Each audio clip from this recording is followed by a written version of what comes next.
दोस्तों, आप एक डॉक्टर हैं, आपने BAMS किया है, आपने एनाटॉमी, फिजियोलॉजी, पैथोलॉजी पढ़ी है, आपने चरक, सुश्रुत, अष्टांग के श्लोक रटे हैं, आपने टफ एग्जाम को पास किया है। लेकिन एक सवाल आपको अकेले में परेशान करता है कि आप डॉक्टर तो बन गए, लेकिन डॉक्टर जैसा फील नहीं करते। आपको महसूस नहीं होता कि आपने एक डॉक्टर की डिग्री ली है। आज से हम एक नई सीरीज शुरू कर रहे हैं बियॉन्ड डिग्री, जहां हम बात करेंगे डिग्री से आगे की। क्यों एक BMS डॉक्टर अपने को वो स्थान नहीं दे पाता जो उसे मिलना चाहिए। आयुर्वेद भारत की आत्मा है। आयुर्वेद वो चिकित्सा शास्त्र है जिसने पिछले 5000 सालों में मानवता को जीवन रक्षा के नए नए उपाय दिए हैं। लेकिन उसी का डॉक्टर, उसी का BMS ग्रेजुएट अपने आप को हीन समझने लगता है और एक ऐसी दुनिया में धकेल देता है जहां पर उसे कोई रास्ता नहीं सूझता। दोस्तों, समस्या क्या है? आज हम इसी पर बात करने वाले हैं कि BMS करने के बाद वो 7 कौन कौन सी सबसे बड़ी कोर प्रॉब्लम्स हैं जिसे हर BMS डॉक्टर को फेस करना पड़ता है, और साथ साथ ये जानेंगे कि उन समस्याओं का निदान क्या है। Problem number 1, limited career scope. दोस्तों, BMS के बाद BMS ग्रेजुएट को सबसे बड़ी समस्या आती है कि उसके पास ज़्यादा विकल्प, ज़्यादा ऑप्शंस नहीं है। उसके पास विकल्प है RMO की नौकरी, इमरजेंसी, नाइट ड्यूटी और अंडर पेड सैलरी।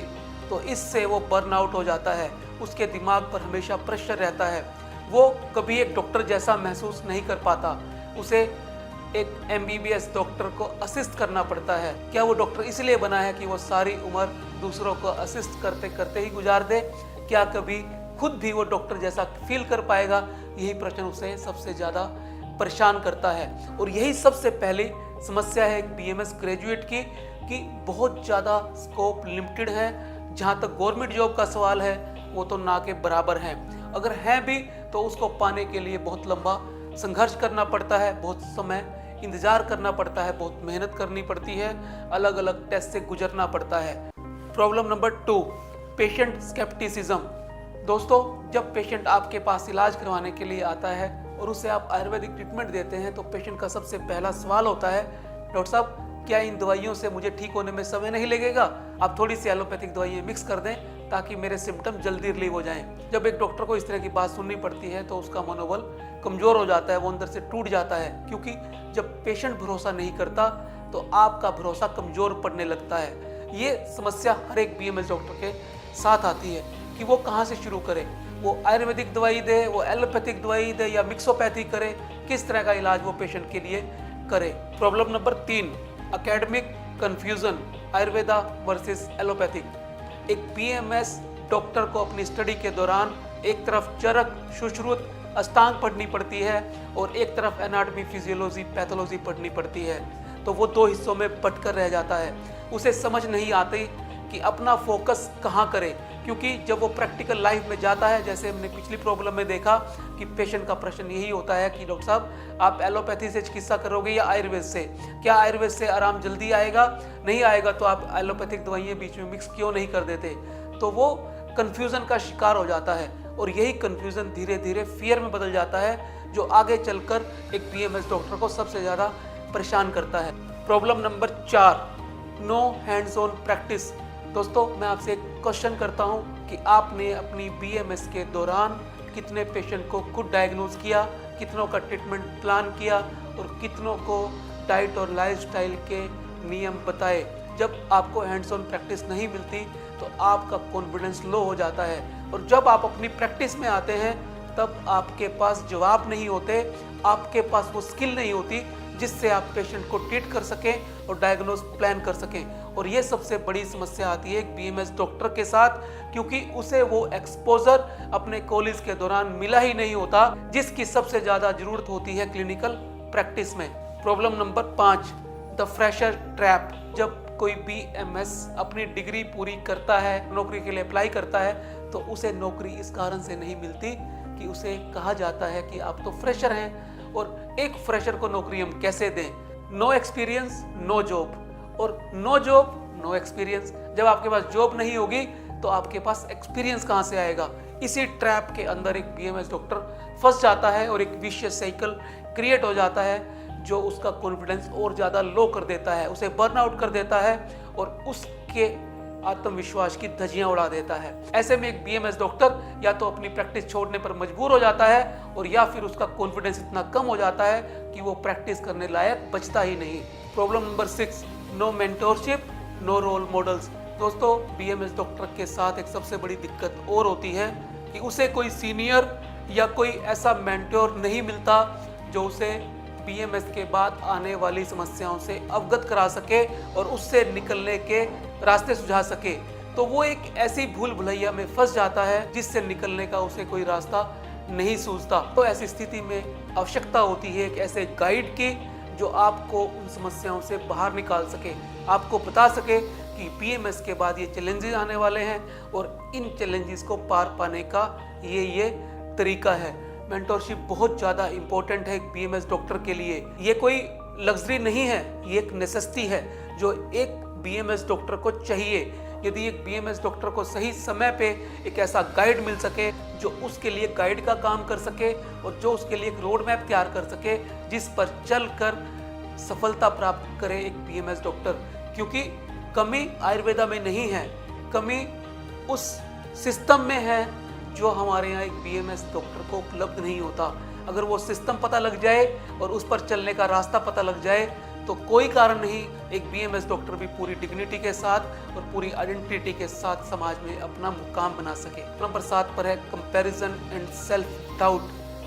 होता क्या है, जब एक बीएमएस डॉक्टर निराश हो जाता है फिर वो कंपैरिजन करने लगता है अपने पीयर्स के साथ। प्लस 2 के अंदर जो साथी उसके साथ होते हैं, जो दोस्त उसके साथ पढ़े होते हैं, वो कोई इंजीनियर है, कोई मैनेजमेंट में है, अच्छी रिस्पेक्ट है, अच्छा पद है, अच्छी सैलरी है, तब एक कन्फ्यूज़न पैदा हो जाता है और व्यक्ति अपने आप से सवाल करने लगता है कि क्या मैंने कोई गलत राह तो नहीं चुन ली। और इससे वो कई बार डिप्रेशन में चला जाता है और ये डिप्रेशन इतना खतरनाक होता है उसके पूरे आने वाले जीवन के लिए खाई बन जाता है और वो उसमें धंसता चला जाता है और धीरे धीरे करके बर्नआउट इतना ज़्यादा होता है कि बीएमएस डॉक्टर पूरा जीवन अपने साथ ये प्रश्न करते हुए ही बिताता है कि मैंने क्यों राह चुनी बीएमएस करने की। इसके अलावा तो मैं जीवन में कुछ और कर लेता, किसी और फील्ड में चला जाता तो मुझे ये दिन तो ना देखने पड़ते। ये वाकई वो स्थितियां हैं जो मैंने अपने साथ और बाकी बीएमएस डॉक्टरों के साथ अनुभव की हैं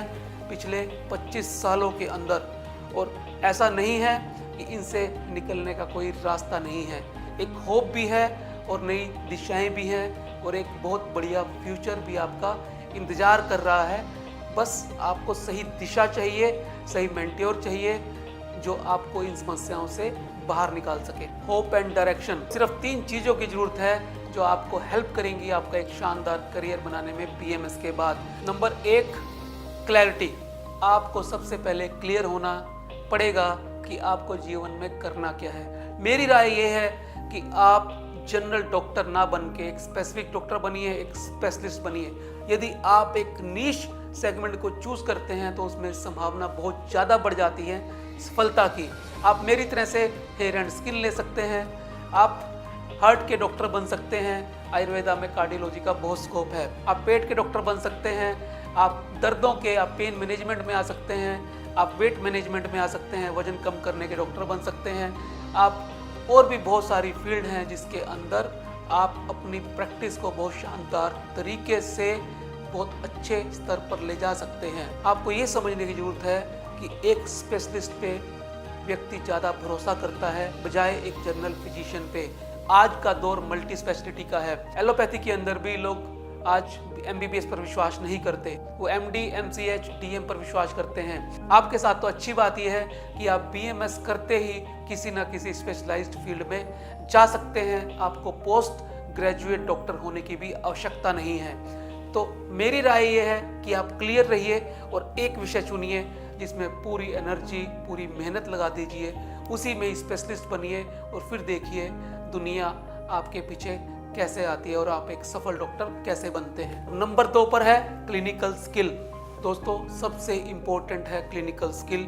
डिग्री से बियॉन्ड अगर आप बात करेंगे तो आपका तजुर्बा, आपको पेशेंट देखने का तरीका, वो ट्रीटमेंट प्रोटोकॉल जो आपको बनाना है, कैसे आपको एक पेशेंट को समझना है, डायग्नोज करना है, वो सारी क्लिनिकल स्किल आपको आनी चाहिए। अगर आप क्लिनिकली स्किल्ड होंगे तो आप अपने प्रोफेशन के अंदर शानदार काम करेंगे। और नंबर 3 पर है कम्युनिकेशन। दोस्तों, आज के दौर के अंदर सबसे इम्पोर्टेंट रोल कोई चीज़ प्ले करती है तो वो आपकी कम्युनिकेशन स्किल है, आपके बात करने का ढंग है, आपकी बॉडी लैंग्वेज है। इसके अंदर भी आपको महारत हासिल करनी पड़ती है। इसे माँ के पेट से सीखकर कोई नहीं आता और ये इस दुनिया में रहकर ही आपको सीखना पड़ता है। जितने बढ़िया आप कम्युनिकेटर होंगे, अपनी बात को प्रेजेंट कर पाएंगे, साइकोलॉजिकली पेशेंट को समझ पाएंगे और अपने और पेशेंट को एक ही पेस पर रख पाएंगे, उतने ही बढ़िया आप डॉक्टर बनेंगे। तो दोस्तों, ये 3 C, पहली क्लैरिटी, दूसरी क्लिनिकल स्किल और तीसरी कम्युनिकेशन, अगर आपके पास आ जाए तो आप एक्सेल कर सकते हैं। तो दोस्तों, कमी आयुर्वेदा में नहीं है, आपने बिल्कुल ठीक फील्ड चुना है। आयुर्वेदा आपको बेतहाशा शोहरत दिला सकता है। कमी है सिस्टम में, कमी है आपके एक्सपोजर में और कमी है आपके साथ कोई मेंटोर ना होने में। एक मेंटोर ढूंढिए, कम्युनिकेशन स्किल को अच्छा करिए और एक नीश सेगमेंट चुनिए, किसी एक फील्ड के अंदर स्पेशलाइज बनिए, तो आप भी आयुर्वेदा में एक्सेल कर सकते हैं। तो मैं उम्मीद करता हूँ आज का वीडियो आपको कुछ सीखने में मदद करेगा। अगर आपको लगता है किसी और के भी काम आ सकता है तो इसे शेयर करना ना भूलिए। और यदि चैनल पर पहली बार आए हैं तो इसे सब्सक्राइब कर लें, क्योंकि हम ये पूरी सीरीज़ लाने वाले हैं जो एक BMS डॉक्टर को बियॉन्ड डिग्री ले जाएगी और उसको एक शानदार चिकित्सक बनाने में हेल्प करेगी। नमस्कार।